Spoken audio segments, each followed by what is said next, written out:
always consider respiratory trauma in a patient with burns to the face, neck, anterior chest, and patients who've inhaled smoke. Smoke and inhalation injuries, what do we do? 100% humidified oxygen. They may require intubation, steroids to help with the swelling, bronchodilators to try to open the airways, and then broad spectrum antibiotics.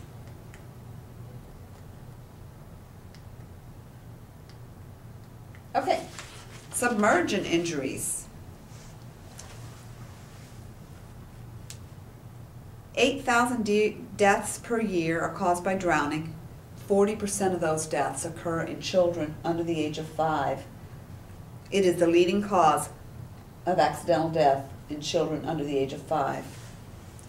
Pull the person out of the water, start CPR. Correct hypoxia, correct acid-base imbalances. A couple of special considerations. If the patient drowns in fresh water, water is usually pretty rapidly absorbed from the lungs into the circulatory system. That water is contaminated with chlorine, with mud, algae, whatever is in the water. It can break down surfactant. It can produce pulmonary edema and a dilutional hyponatremia because the water goes from the lungs into the capillary system, into the blood system. And so you can end up with a dilutional hyponatremia and a fluid volume excess. In saltwater drowning, you get protein-rich fluid from the vascular space drawn into the alveolus, impairing alveolar ventilation and producing hypoxia. Obviously, both are going to produce hypoxia. Another special consideration in drowning is called the cold water drowning. There's a diving reflex that is special to mammals, and that mammalian, when a person hits cold water, that mammalian driving reflex may be triggered. That triggering lowers body metabolic rate, lowers oxygen demand, causes the patient to stop breathing, causes the heart rate to go down, causes peripheral vasoconstriction. It may be that this mammalian diving reflex is protective. And what we say is, if you're doing CPR on someone who has drowned in cold water, you don't pronounce that patient. You continue to work with that patient until she or he is warm and dead.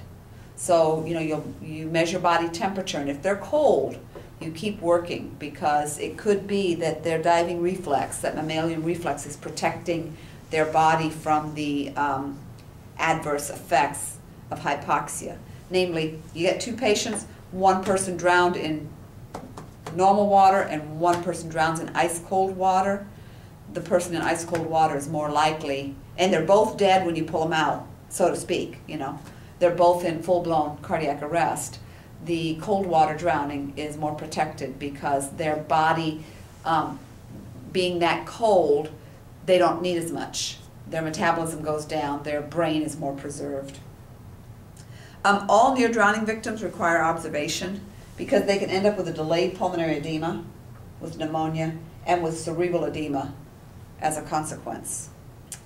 All right, well, that is respiratory failure. Again, I want to make sure you have plenty of opportunity for questions. If we don't have school on Thursday, I will be home.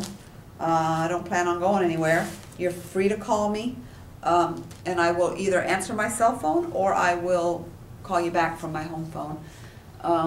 So jot your questions down, or I will put a forum on the blackboard that you can plug your questions into also. Hopefully this works for you.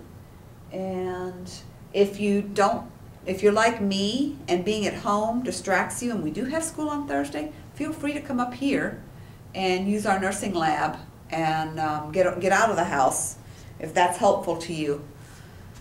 Otherwise, I will see you next time. Bye-bye.